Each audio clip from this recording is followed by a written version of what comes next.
the reason that we're talking a lot about leadership and management is we're finally clear, I think, in our vocabulary. Only 25 episodes in, but better late than never. That's right. Well, we're just getting started. We needed the right analogy, and I think we have it here. And it comes from Claire Hughes Johnson in her book, Scaling People, where she says, leadership is about driving change, while management is about creating stability.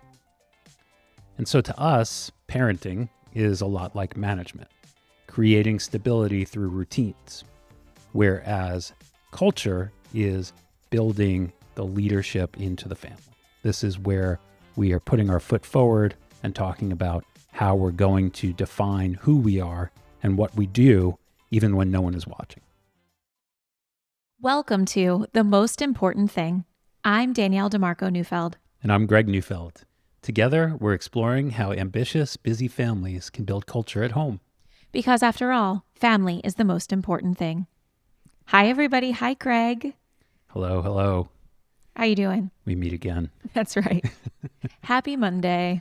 Yeah, I'm doing okay. It's the last week of August and our kids are back in school. It's crazy. Yeah, I know, right? Time's flying. So the first week went pretty well. Yeah.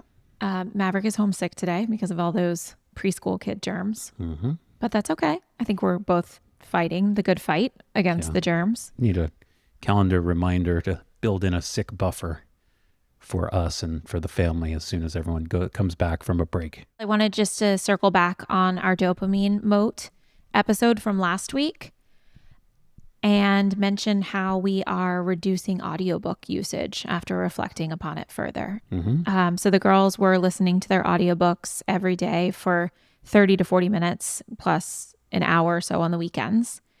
And it just stopped serving us, we realized, during the first week of school. They were kind of obsessive about it, right? Yeah, ever since we came back from that trip. I mean, part of it, I think, is really enthralling books for them. You know, they love this series. What's it called? Upside Down Magic. But that's Hunter. Jade just listens to, listen, I think it's great content. They love Upside Down Magic and the Whatever After series. Right. Sarah Milanowski. It's the same thank person, you. right? She does both. She's one of three authors in the other one. But it goes to show me that almost anything can be used to hijack dopamine. Totally. Right? Even something as plain vanilla, like inoffensive in today's world as an audiobook. It's not so much about the outside thing, and it's about how they're behaving around it, right? And so the second that they got home, they wanted to turn on their audiobooks. And when it wasn't working one day, Hunter had like a complete meltdown, right? And I realized that in this back to school time, we need to hold space for their emotions, not the audiobook. That just kind of stifles it or suppresses it or puts it on pause. Right. So we're trying something new, which is, no audiobook after school. And we'll see how that goes. We did it for a couple of days last week. We built a little menu, as we do, on school to home transition options. So today they're going to the library after school instead of coming straight home. But the point is, I'm grateful for that episode because I think that even though the kids don't regularly watch screens, there's still a lot of other ways to hijack dopamine. And it's more about watching for the way that a person responds to it, and ourselves included, as opposed to the thing itself. Yeah. Anything that's hijacking your dopamine lately? I think social media has been a really interesting thing for us both since starting The Most Important Thing, because previously I didn't even use Instagram except to peep on housewives sometimes. Right. And barely used Facebook, right? And so now we're finding ourselves in the social media mix more than ever. And I'm trying to use it as a way to learn things and kind of study the behavior of others. I mean, that sounds creepy. Like learn best practices. Yeah, learn best practices. What looks beautiful? What do I like? What do I actually find informative from folks that I hope will become our peers one day when it comes to, having a message like the most important thing out there? Yeah. But I end up failing a lot. I just want to say that I'm like, oh, I'm on here because I'm going to look at how this really, big influencer is doing these beautiful posts. And then before I know it, I'm like in a very deep rabbit hole of things that I couldn't even tell you what they are. I don't know. And then I have to pull myself out. So it's a daily fight. There's a reason why I didn't use social media prior to this, but I'm learning to, as with many things, not be so black and white about it and kind of live in that gray. Yeah. Anyway, okay. So I do want to talk about something that we both saw over the weekend that I think is worth talking about. Yeah. Okay. So Gallup recently released their annual consumption habits survey where they took a look at Americans over the course of the month of July. And they found that 54% of U.S. adults now report that they drink alcohol, which is the lowest rate in nearly 90 years. Wow. It's interesting for a couple of reasons. One, I think it operates. My recollection is that the band is like the high is like 1978, 71% or something like that, and then this is the lowest it's ever recorded. But that's 57%. So we're still talking 54%. 54%. So we're still talking, a relatively tight band of alcohol drinkers, but it's on the decline. And it looks like it's going lower. That's right. It was a 13 percentage point drop from 2022 levels. So 67% of adults drank alcohol in 2022 versus 54% today. Do you have the drivers there? Because it looks like the sharpest declines have been among young adults, women, and Republicans. Right. Yeah, that's what I saw. Republicans. Yeah. So it says that Democrats' drinking stayed relatively steady, but that women's drinking is down 11 points in 1 year. It's now at 51% versus 62% for males. But probably the craziest stat, I think, is that only 50% of those aged 18 to 34 drink alcohol versus 72% in 2004. That's a huge drop. Huge. A little bit sad from my perspective. Not that I think that unhealthy drinking is worth celebrating. I don't think either of us have had a drink in over a year now, right? I had one in February, but it was a terrible experience. Oh, right. And before that, we've probably had a dozen drinks in the past 3 years. Yeah. Right? Right. The impetus for me is obviously health, but it's not like long-term health as much as it is just feeling my best with young kids. But when I had plenty of time to not feel so good, I think it was pretty important, especially early in my career. Like I used to host hundreds of people for our work events at the Standard Beer Garden. Every single person having a mug of beer at least during that time, usually 3 or 4, and everybody leaving with new contacts, new friendships, new relationships, etc. And I think that New York is still, I would say, based on what we see in the data, probably indexes higher in terms of young people drinking. But I think it's a big miss if this isn't substituted with something else that's equally like unhealthy and socially lubricating. Yeah, I agree. On the one hand, I know that, I guess more strongly than ever before, that alcohol is poison for your brain. And on the other hand, I'm so glad that I did not get that message in my 20s. Yep.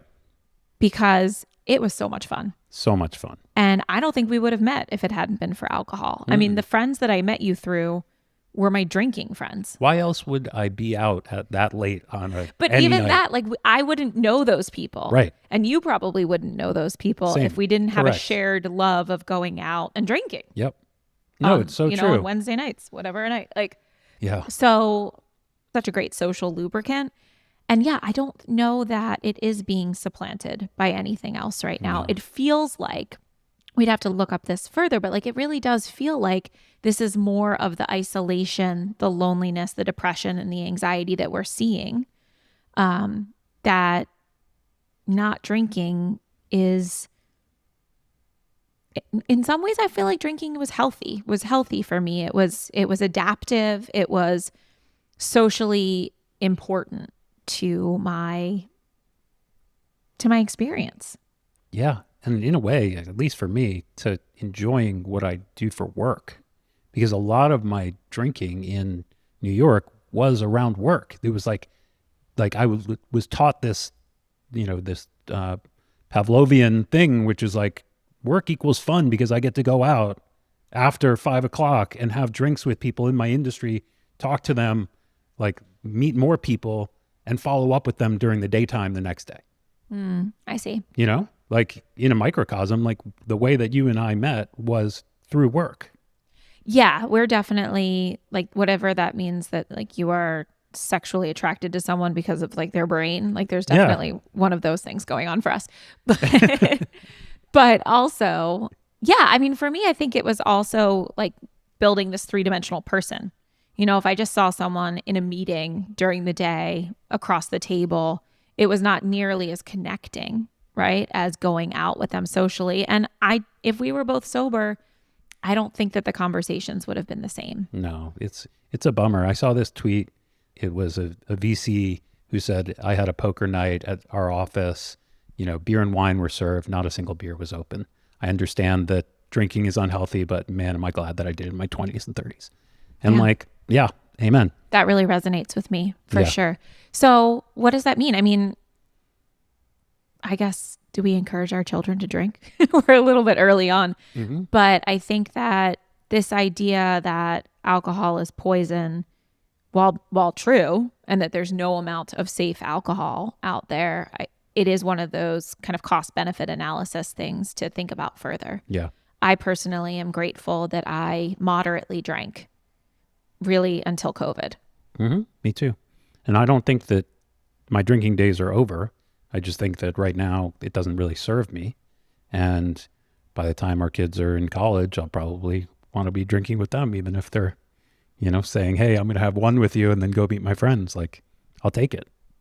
Oh, that's fun. I like that. Yeah. Okay. I see some posts from family whose kids are recently in college, and they're all cheersing one another, like on family vacation or whatever. Like, that seems like a great connection point that you kind of only get to have once in your life.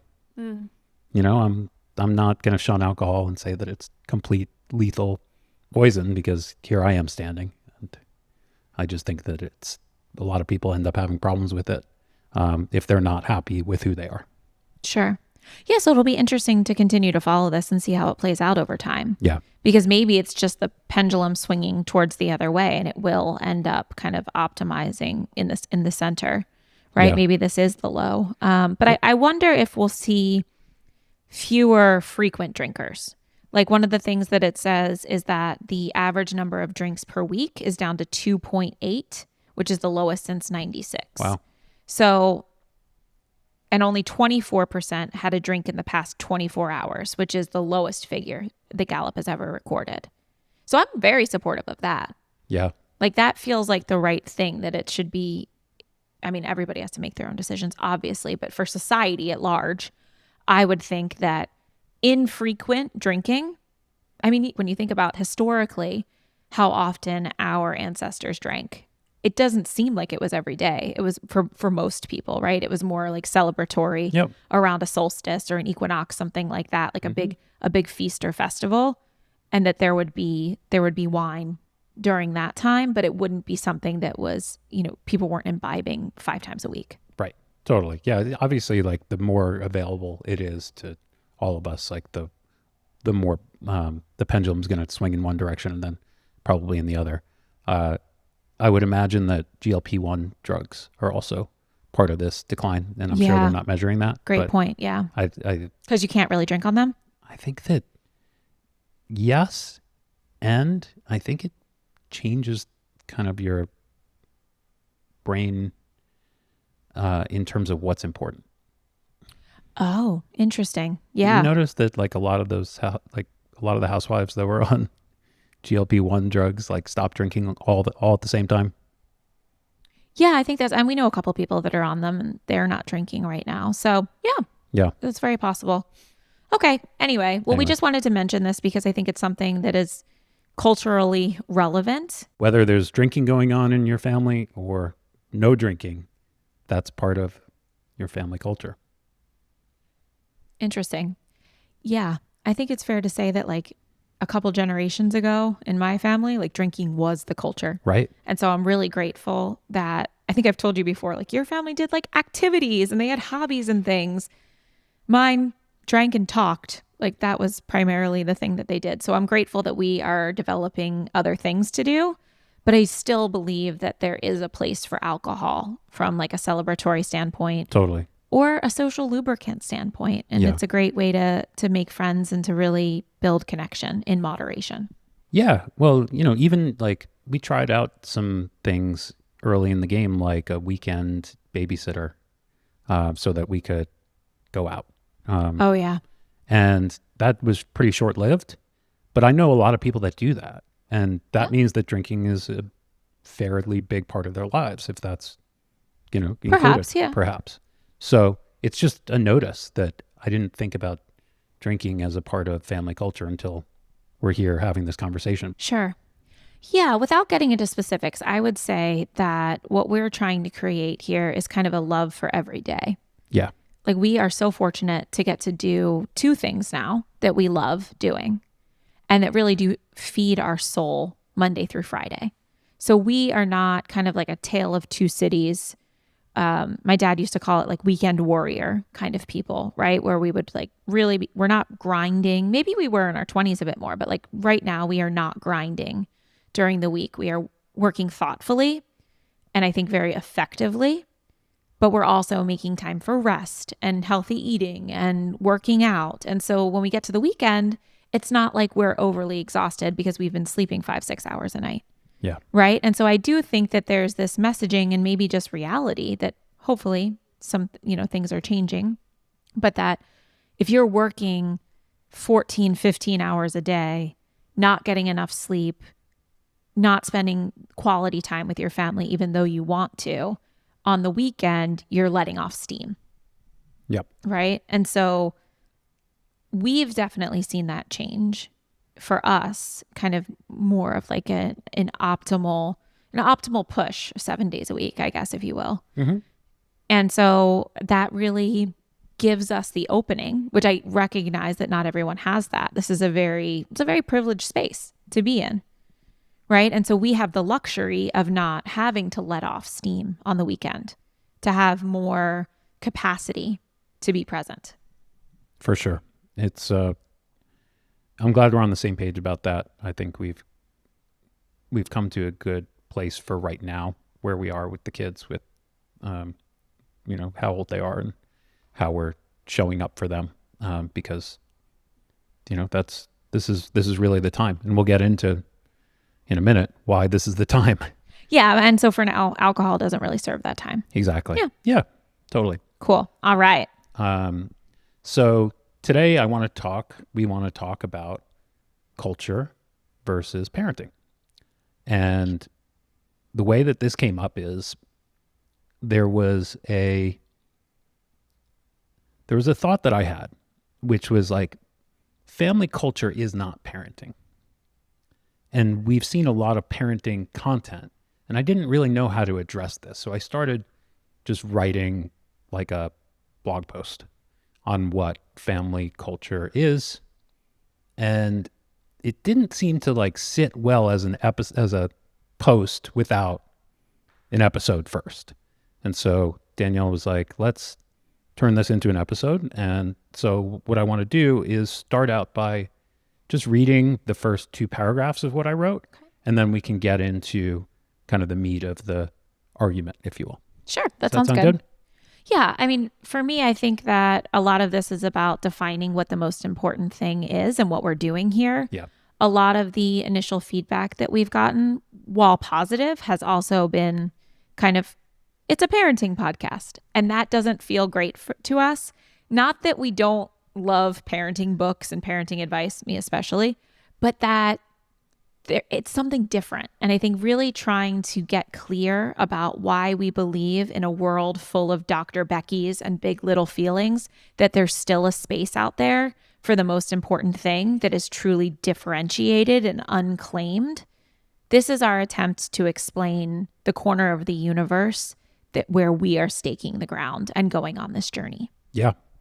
And I think if we're doing our jobs right, this is a whole category. It's not just us. Because what I know about my studies in undergrad, studying business and organizational behavior, is that like the organizational behavior of one organization to another organization never looks the same. But what does look the same across every organization is how intentional they are about them when you come to greatness. Interesting. And the same thing goes to poor organizational behavior. So in any business that is failing, you will see a lot of the same mistakes, a lot of unintentional behavior, right? And so I started writing with this framework in mind. And it goes, there's that old line, culture eats strategy for breakfast. I've watched it play out in our portfolio companies at ValueStream. The idea is simple. It doesn't matter how brilliant your plan is. If the underlying culture, the shared values, the beliefs, the way people act, isn't right, that brilliant plan is going to fail. And that's the big thing we're exploring here. What if the same thing is true for families? What if all those parenting strategies we obsess over, the sleep training, the discipline tactics, all of it, what if they're all just secondary to the culture we're building, whether we mean to or not, inside our homes?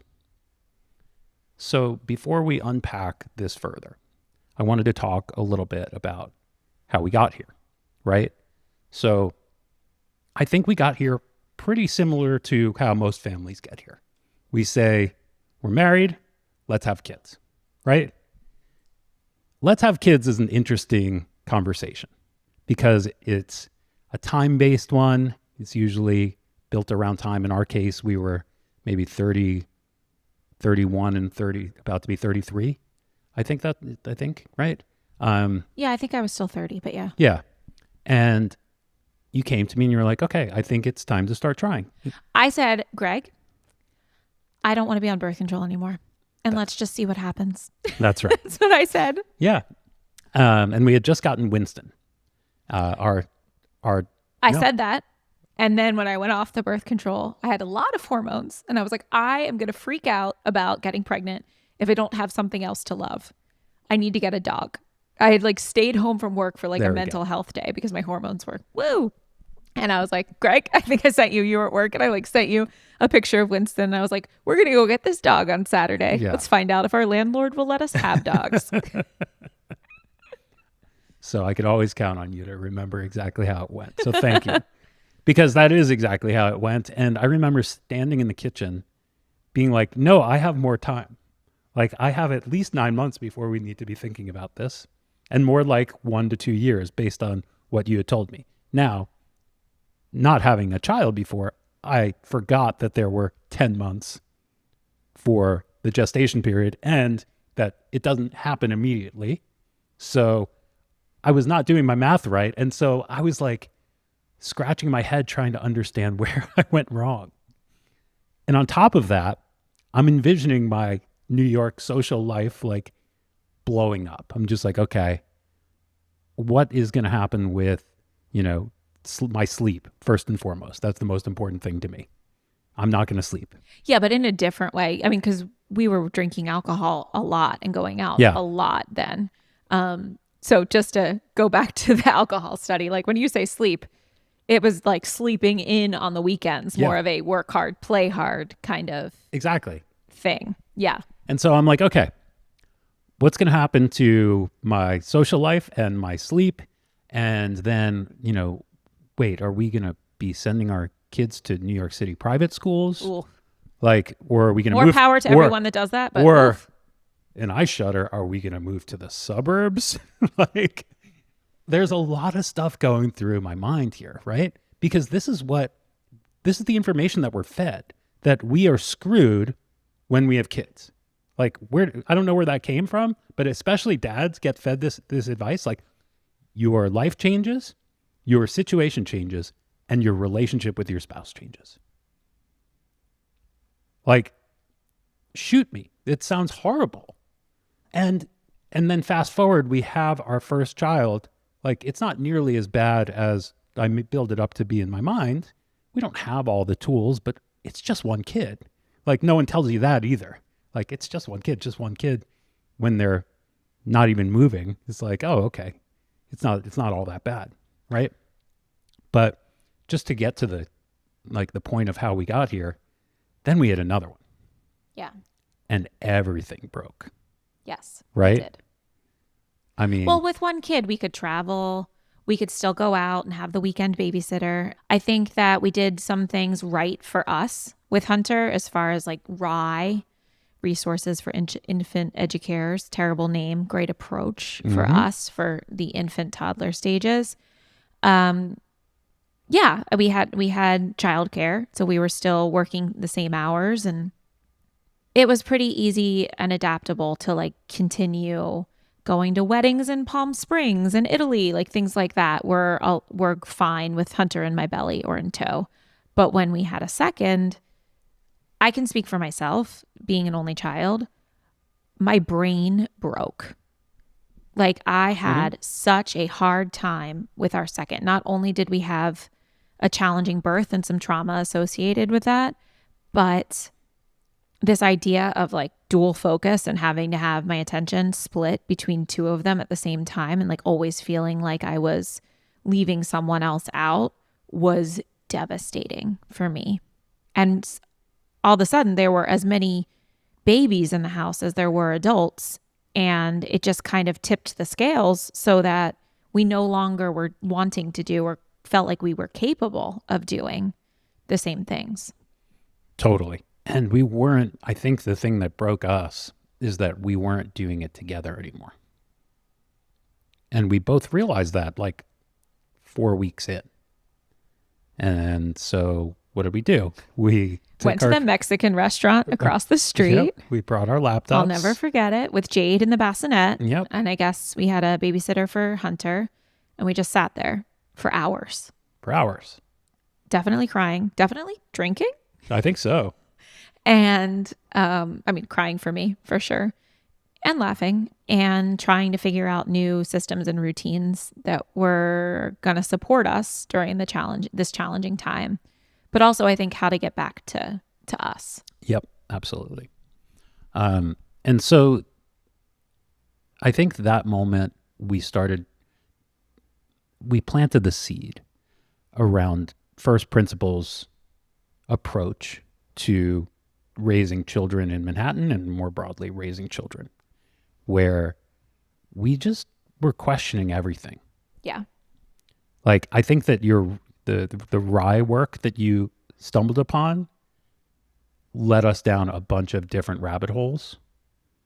And somehow, like, fast forward, I remember we're with a couple of our friends visiting them in New Jersey, and we're in your parents' house. I think your parents were away, and we're talking about school, and we were definitely drinking. And you were like, what would you think if we didn't send our kids to school? And I was like, what? I think my brain broke. I know, just like it did when I was like, I'm not going to use my birth control anymore. Yeah, No. exactly. But little did I know, you had been doing some digging into lots of different communities and pockets. And I think that this is where the idea of like culture versus parenting first came about, which is like, we have choices. What are those choices? Starting to question things, starting right? to question things. Which I think that I hate, it's an overdone phrase, but like a first principles approach to our family really started to take hold, right? I mean, if I may say, I think that naturally I'm a pretty great manager. I really like routines and like day-to-day check-ins. And if there's a problem, I love to solve it in a way that aligns with my values. But there were these moments throughout motherhood, right? And throughout really, I think it even started as early as like you and I getting engaged. And it's like, here's the path. This is what you should do. Like, you need to have a honeymoon in the Maldives. You need to get married in a very large ballroom in New Jersey with sparkly diamonds on the very tops of the giant flower bouquets. Like, these were the things. And much to some of my close people in my life's chagrin, like, we didn't do it that way. And so I think that I've always been sensitive to when there is a large kind of influx of noise of kind of the traditional path, it gives me pause. Yeah. And even though I want to keep managing, I am forced to really sit back and start to think about from a first principles approach. Like, how do I want to lead here? Yep. And I think that what we learned in that Mexican restaurant was that the goal was not survival. The goal was having systems to thrive and developing those systems thoughtfully and intentionally. First, it was just like, what are we each going to do separately? What are we going to do together? But then it was more like, how are we all as a family going to handle this? Mm-hmm. And where is everyone going to show up? Where is everyone going to exist during the day? I still think that's a lot of management, though. Sure, totally. But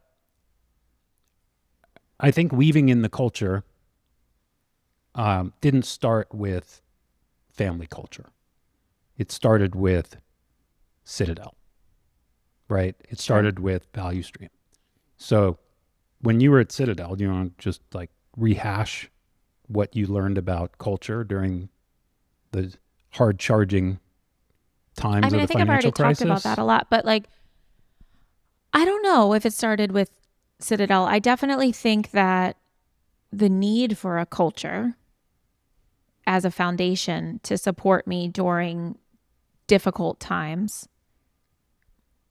made it clear to me that I wanted to have that as a family. I mean, when Hunter was 9 months old, before we even had Jade, we set our family values, and they're not perfect, but they still live to this day as far as like wanting to be intentional.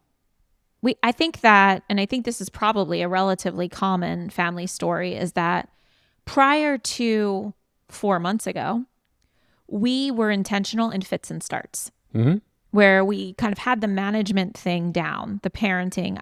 We knew where to go. The kids' schools are great when we have problems in helping us develop solutions to those things. There are plenty of resources out there around playing defense, I would say. And like, if I want to potty train, how am I going to potty train? Like, what are my choices? And I think that over the past, this year, really in particular, and since we've started the most important thing, we've really given ourselves space to question how we want to lead our family and continue asking more questions from a first principles approach. So not what potty training method do you want to use, which one fits with our values, but do we even need to potty train?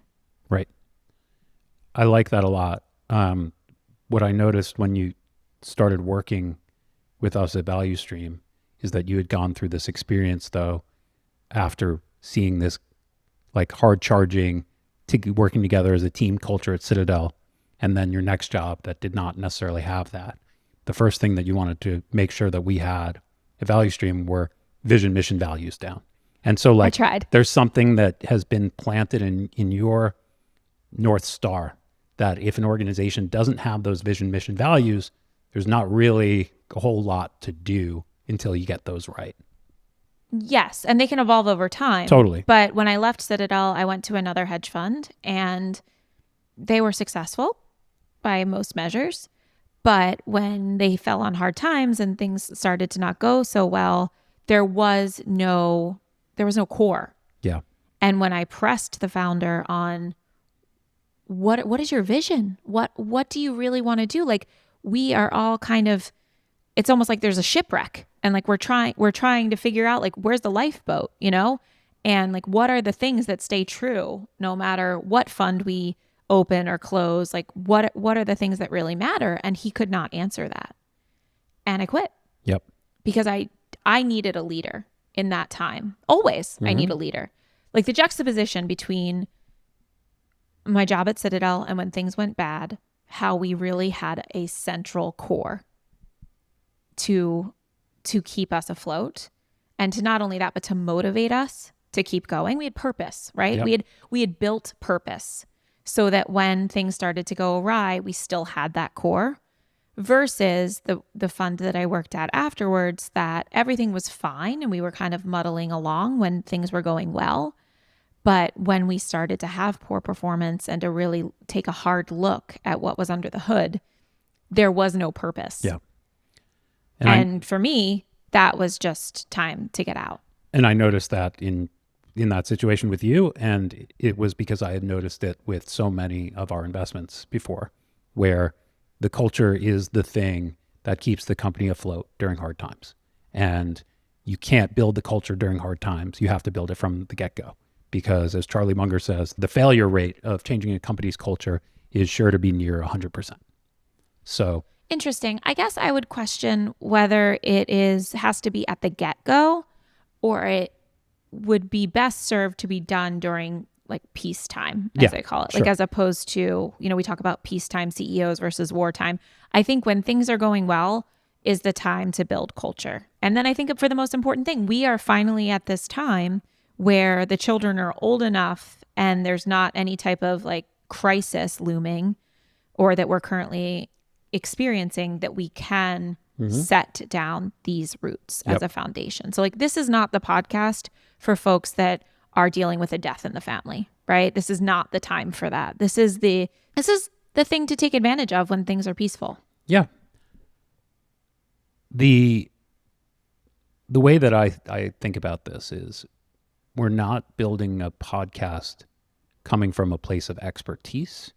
We're building it from a place of extreme curiosity, where we are probably the most curious people about family culture that I've ever met. And so we're here to be a sounding board for all these ideas that we're going to throw at ourselves. And we're going to come back and share what's working and what's not. It goes back to that Paul Graham quote from How to Do Great Work. Work hard on problems primarily driven by curiosity, but notice things that are missing where you're on the frontier. And so I think that that's what we're noticing, is just that as our children as we move from the time where great stability is needed, where great managers are needed, to a space where vision and purpose become more important, there's nothing really out there. And there's stuff out there in business, but there's not really anything that brings that home to the personal family life. And so we're trying to figure it out. And we are doing that in public and hoping that a lot of people will join us, because I think parenting is great. Everybody needs managers. We need to understand how to manage a home, but there's so much parenting content out there. And so what I'm seeking is really just more balance. Yep. Completely agreed. So maybe we should define for everyone out there family culture and what it consists of. Okay. Do you want to take that? So the point is, it's really about building purpose and vision, right? And so, as we know from our recent reading in the book, The Culture Code, about how to build culture for high-performing teams, it comes down to building trust, embracing vulnerability, and establishing a shared purpose. And so that's primarily what we mean around leadership within family culture. But then if you think about it from an anthropological perspective, the things that, if you can compare parenting, that's a very kind of responsive, problems-focused, solutions-oriented, kind of linear thinking type model, what we're talking about here as far as building family culture is much more proactive, systems thinking, maybe even design thinking in how the family should really feel and what should be remembered for the future. Both what are we building in the present moment, and what is the feel of our family that will be remembered by all parties 25 years from now. Right? And so from an anthropological perspective, that touches upon things like values and beliefs, norms and behaviors. So like the unspoken rules of how we act, stories and rituals, the things that we do and the things that we say repeatedly. Social structure. So we've talked a lot about family as a team, which is something that we are trying to do here, family as a democracy, but it could be any social structure. So the roles and responsibilities that each person has in the family, how the mother and father interact with one another. And then finally, the physical artifacts. So this is a place that I have been saying to you, Greg, recently that I'd like to have more of. Like one of the things that came up in the culture code is just visual representation, whether it's jerseys and helmets or trophies or works of art, things that show us physically what the family values.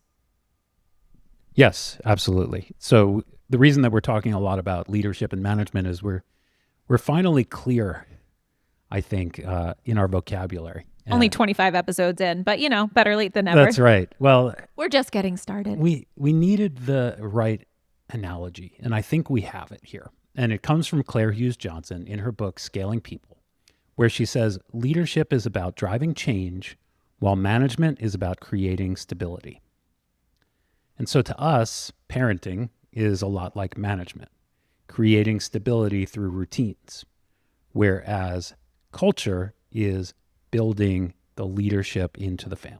This is where we are putting our foot forward and talking about how we're going to define who we are and what we do, even when no one is watching. Yep. And I think that that is an area that not many have explored. I want to mention, though, at the end of the culture code, when they talked about building purpose, they talked about two different types of leadership. One is the lighthouse method, or the lighthouse approach of leadership, where you recognize and define that you are at point A and you are trying to get your team to point B. The other is leadership around innovation and creativity, where we recognize that we are at point A, but we are trying to get to some unknown point B that may never actually be known, but certainly is not known to the group beforehand. And so I think building family culture is really a blend of both of those. Like they mentioned that Danny Meyer, who is a famous restaurateur, 11 Madison Park, Shake Shack, etc., he is filled with different catchphrases that are all really focused on helping the wait staff operate as a team and what to do when you mess up. Because there are a lot of mistakes that happen in the restaurant business. I mean, probably, certainly in the family as well. But that he is constantly defining that point B as far as what does good look like? What does excellent? What is the standard here? And so to me, some of the things that we have done, like the Neufeld family cheer or some of our catchphrases, there is this, we are defining point B for you, right? We know that you can do hard things and that you have to take the leap before you can build confidence. Confidence doesn't come before the leap. Like these are the things that we talk to our children about where we are that lighthouse. But then there's also this aspect of leadership at places like IDEO or Pixar, where you're building for creativity and innovation. You're just journeying along with the other members of your team and trying to help them surface unknown point B. And that's actually the aspect of family culture that's most exciting to me, is that I have a pretty good idea of what our family would look like if it was just you and me running the show. But we have 5 celestial beings in this family that have so much to offer this world. And so I am so excited about, really for me, figuring out how to be more of that creative, innovative leader and creating the space for all of us to really journey together to that unknown point B. It's beautiful. Yeah, I can see the Pixar analogy holds a lot better than the restaurant analogy because we don't have people shuffling in and out of this family.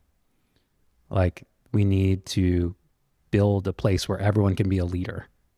Yeah, and I'm, despite many, sometimes even me, that believe to the contrary, I'm not trying to build a high-performing household.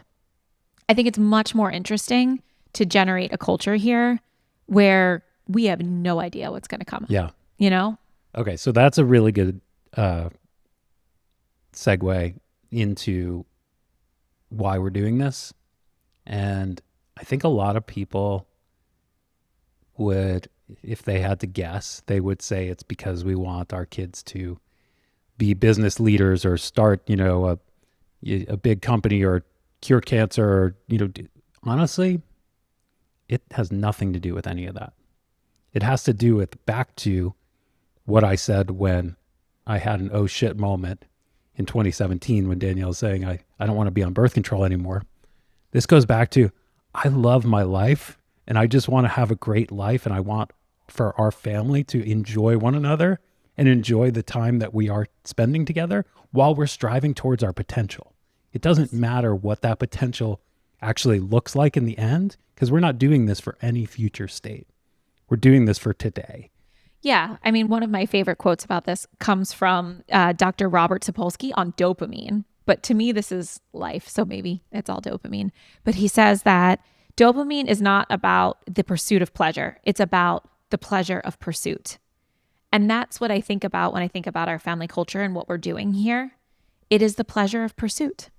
Yeah, it really is. Yeah. And if I thought that, you know, I don't know, being lazy bums was going to make us happy as a family, that's what I would do too. But I know that embracing shared challenges, putting hard work before pleasure, like those things really matter and really do support satisfaction. And that's what I want to live in. And that's what I want to share with our children. It's not even about teaching them. It's about sharing and embracing this with them as far as a way to build connection. Yes, that's all that I care about when I reflect on this idea of the family as a team. So for me, I don't want to be a dad. I want to be a team player. And I feel a lot more connected to everybody in this house when I see myself as somebody that's stepping up time and time again to play on the team because I'm doing what needs to be done in the moment, because I'm doing what I learned in practice, because I'm trying out some new things, some new moves, because I'm working on myself, and that I'm supporting people that I love in the process. That is so much better than picking up toys, right? Just because I'm too, not lazy, but apathetic to enforce some of the behaviors and social norms that we want to put out there. Like, it's a lot easier when I think about this as me as a team, as on the Neufeld team versus me as a dad that has to do dad duties. I understand. I like both, but I like to think about it as I'm not the coach. I'm the captain. That's kind of what I mean. Right? Like I get to be, for a long time I had to be the coach. And I think there's still times where we have to be in that coaching role. Sure. Where we have to skill build with the children. But there's a lot more time right now where we get to be the leaders. And sometimes that even means, I'm thinking about Abby Wambach's book, The Wolf Pack, which I love. It's right over here, actually. And she talked about how, sometimes her strongest leadership was when she was leading from the bench, when she wasn't even on the field. And so I think as our children get older, but yet before they reach true adolescence, we really have this opportunity to lead, sometimes on the field and sometimes from the bench, but either way, kind of stepping out of that coaching position. Yeah. I don't know if I visualize us winning when I am doing certain things that help the family, but I can feel that it's that same feeling of being on a sports team and doing the next thing to help the team win. Sure. Yeah, winning isn't something that really even gets into my brain, but I think we've made our point. So, and so why we're doing this now, it's because we can, because life is good. Yep. And because we're curious, because we don't see it out there. Yeah. And because 90% of the time that we will have spent with our children will be by age 18. Hopefully that'll be a lower number for us if we do family culture right. Yeah. But on average, us as parents under the same roof with our children, that's 90% of the time that we will ever spend with our children. So I'd like to make the most of that. Sure. And I don't think that we're alone. I think that, there's a reason why people roll their eyes or bristle when you hear about Dr. Becky, because even though she and some of the other parenting gurus out there have some really great advice, sometimes it doesn't have to be so reactive, so problems oriented. Sometimes times are just good, but that doesn't mean that we can't intentionally support our family. And that's what I think we're sitting here to explore today, which is when it is peacetime, when times are good, what are the things that we can lean into and build with our family and have fun together that will also operate as support structures as we grow. Absolutely. And how do we make little team leaders out of our kids as early as possible, giving them autonomy, giving them things that they can not just work on to help themselves be better around the house or more helpful, but actually to lean in and make suggestions about ways to improve and show up. So you're talking about like the family as the democracy kind of thing, just letting them know that they have agency within this home. Yeah, exactly. And that's why things like the family meeting are really important. It's not to have a meeting about the family. It's to get the family together once a week to make that stick as a fun moment of bonding almost. That like, it's almost like, a quick time out from the week where we put our hands in. That's what the family meeting is. It's interesting because we got a few people sending us their family meeting agendas, and they're filled with a lot of forced reflection, which I think feels really good the first time, but really hard to do week after week after week. Yeah, I don't know. At least for us, it feels a little bit oppressive. Though we do some of that at Family Meal on Fridays, Sure. talk about our week. But, now that we are, a little over a dozen family meetings in, I can say that the formula for success for us has combined a moment of mindfulness or grounding with compliments and appreciation. That has been a huge one, going around the table and making sure that everybody feels complimented. And, the snack in the game at the end. Like, they love to come up with a different snack and to play a game all together. Yeah. That sometimes is 5 minutes, sometimes is an hour. And it's been a great forum to teach us all something. Yeah, this past week, Greg did a great kind of financial reflection on our Washington trip because it was a big budget item. And so he put it into Notebook LM and had it create an explainer video for me and the kids. And so during family meeting, we watched a 7-minute video just kind of explaining the cost breakdown of the trip. And we paused it and talked about, like, what do you think was worth it? And, oh, by the way, we spent almost no money outside of food and lodging in the national parks. And then as soon as we went to Seattle, there were hundreds of dollars a day spent. And so what do you think about this? City traveling versus country traveling? And I don't think we came up with anything concrete, but it's just, I think for all of us, you and me especially, a really good understanding of how we spent financially during that time. Yeah, they were into it. I thought that was great. Yeah, so, it's a forum for stuff like that, a family learning, not a place where everyone has to show up with prepared notes and no takeaways lectures, and no lectures. A learning. Yeah, no role playing, just fun. So that's what we're about here. I think family culture is a lot like leadership in the business world. We're building culture at home one day at a time, very intentionally in public. And we want to know where we should be experimenting because, like, we're coming up with a lot of stuff. But if anyone has thoughts or ideas, even if you haven't tried them yourself, we'd love to send you to send them our way. We can be the guinea pigs. Yeah, sounds great. I mean, for me, I think that we've talked about why we're doing this. We've talked about why we're doing this now. And this is just an opportunity to share where we see our niche and why it is worth listening to the most important thing, in addition to all of the parenting stuff that you do, but maybe sometimes instead of, because it's not a time where you feel like you need to solve a problem. And instead, it's just a nice space to grow. That's right. And so I think that does it for today. We can leave you with this thought that whether or not you're building culture at home, it's happening. So what are you going to do about it? Yep. Cool. Love you, Goosey. Love you, Goosey.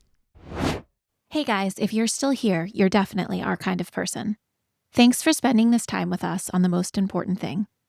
If this episode resonated with you, we'd love for you to follow us wherever you get your podcasts and share it with someone else building family culture on purpose.